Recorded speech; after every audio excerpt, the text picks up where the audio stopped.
Hey everyone, Castellan here, welcoming you to my latest YouTube video. Today I'm taking a break from my usual city videos and going back to my roots. I'm also taking a chance to justify my name by showing off a castle. Now if you're familiar with my channel, you'll see that this building is very similar to the castle featured on the very first video I ever posted on this channel. That video was dubbed the Orc Keep and was of a the front part of a tan castle. I built the castle out of the new tan bricks because, well, they were new tan bricks. When I was building castles as a child, those bricks weren't available. I also tried to build a castle out of tan bricks because when I've been around real stone buildings in real life, they've been tan as much as they were gray. So this just felt a little more real. And if you go back and actually watch that video, you'll see that I meant for that castle to be a fold-out castle, like the old Black Falcon's Fortress and other early castles. However, after I built the front gatehouse, my muse kind of failed me. I blame that on the old apartment I used to live in, where there was no room to display or really even set up anything that was too big. By the time I had room to build the rest of the castle, I had grown disenchanted with the design I had, and I tore it down and rebuilt it, as you see here. Because really, that's the whole point of Lego. And now I'm going to zoom in on some of the minifigures to show another way that this castle is different from the usual. Rather than housing a host of knights and their lord, this castle is home to a variety of red-faced creatures who live in an anarcho-syndicalist commune, in which each individual creature takes it in turns to act as a sort of executive officer of the week. But of course, all the decisions of that officer have to be ratified in a special bi-weekly meeting by a simple majority in the case of purely internal affairs, or by a two-thirds majority in the case of more important affairs. And by the time I was done with that rant, I really hope that you were yelling at your computer, ordering me to be quiet, and thus demonstrating the violence inherent in the system. Yeah, I haven't been impressed by the Nexo Knight sets themselves, but as you can see, I do love the minifigures, and I have to respect a show that unironically quotes Monty Python. And we're off the tripod for a moment to get a more complete overview of the castle. As you can see, I once again lost my momentum after I built the front gatehouse of this castle, but this gatehouse is significantly larger than the original gatehouse, and I'm happy with it. Besides, now's a good place to stop and show it off before I finish it off entirely. It's worth pointing out, as you will see later in the video, that I have not done very much at all on the interiors of this castle. That's partly just me waiting until I have the back fold-out pieces, so that I know what would go better in the fold-outs and what would go better in the gatehouse. Looking a little more closely at the castle, you'll see that I have given it a really dark stone base. Before we get to the tan bulk of the castle, I have tried to add as much texture as was plausible in the facade of the castle. And at the top, we have some wooden hoardings that do extend out significantly beyond the front of the castle. We've also got hoardings at a couple different levels, and a little bit that comes out directly over the gate. And just like the first castle, a fortified area in front of the gate for some people to stand outside. While I do not have the fold-out pieces finished, I do have them roughed out, and expect them to lay against the building something like this, giving the whole castle a flair something like the old King's Castle had back in the day. And now I want to take a moment to focus in on some of the characters I've populated this castle with. As you can see, most of them are drawn from the Nexo Knights figures. Like I said, I like the figures, even if I don't like the sets themselves. And I have mixed those figures with a lot of different things, basically anything red and black. So there's a couple of the figures, including a demoness, which I'm rather proud of, who would be the lord of this castle, except I already went through that spiel on how there isn't really a lord here. Let's see, in that corner we've got just a generic Nexo Knight figure. There's a guy who is a mix of a whole lot of different stuff. A figure I believe I took from one of the recent Ninjago stuff.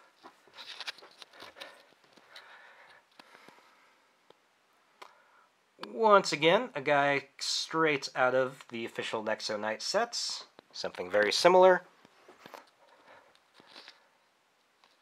I think I did a little mixing and matching here, at least as far as weapons and possibly the face. And back to the two primary guards. As you can see, I did a lot of mixing and matching here. And now to take a closer look at the building itself, starting from the top. As you can see, we have two towers, one on either side of the front keep. And topping those towers, we have a very large wooden platform with a brown deck and some textured wooden crenellations. Basically, I tried to get as much room as I could for archers to stand up at the top of the towers. In the center of those towers, we have a gabled roof over a bit of a clear story that lets some light into the main part of the tower. You will also see that the front and back of that clear story are completely open, both for light and for access. And these towers are essentially symmetrical. It's difficult to film, but hopefully you can see it even with this light. But we do have a ladder leading up to the top of the tower in that clear story from one side. And once again, we've got that available on both. And because I hadn't shown it before, here is a view of the back of the towers, which would ultimately open up into whatever parts fold back.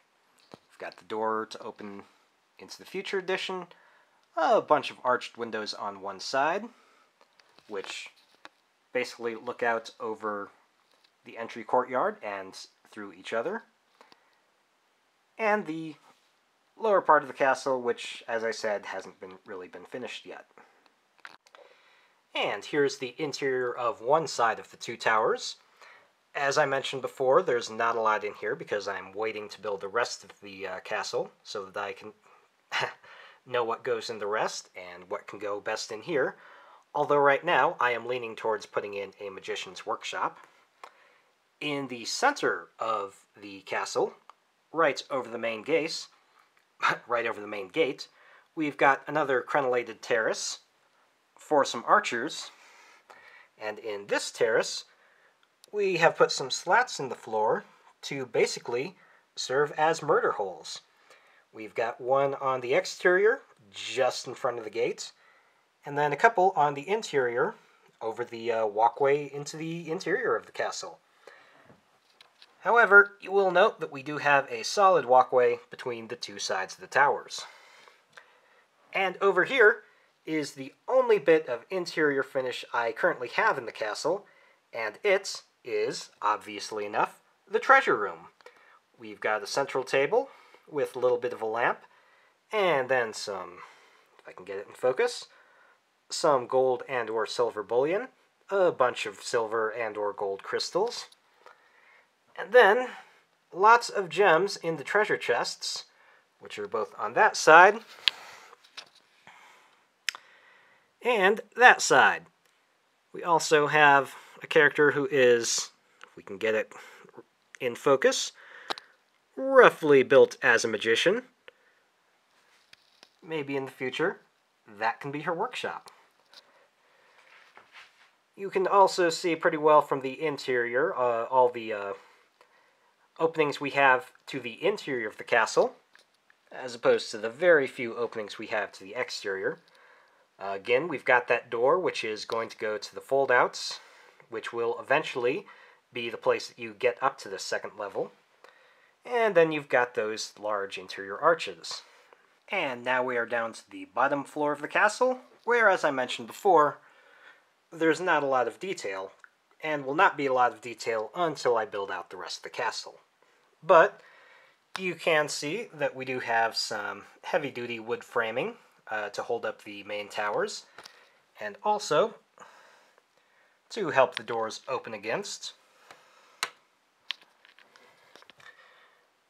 We have some room in the corner for an eventual well.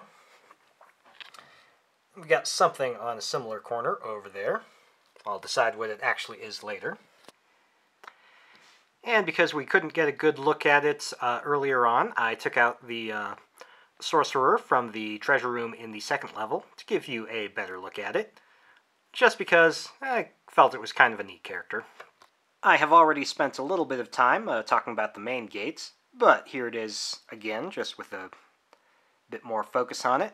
We've got a couple of low walls surrounding the gates, just to prevent enemies from swarming.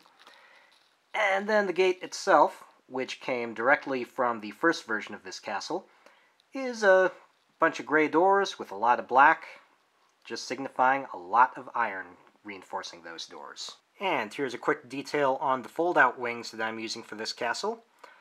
I decided to make the wings detachable, just to help in transport, because they're kind of floppy if you're carrying this from one part of the house to the other.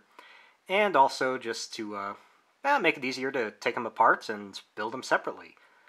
So basically, they are attached to the front part of the castle by just a pair of Technic pins, which will slide in and hopefully not be visible very much at all when the castle is actually together. And with that, we conclude what is essentially update number 2 of my Tan Castle MOC. I'm sure there will eventually be an update number 3, by which point I will probably have picked some new type of unique monster to man the castle walls. But until then, feel free to leave any feedback in the comments section below, check out my previous castle updates, check out my previous city videos, and I will see you next time. Bye.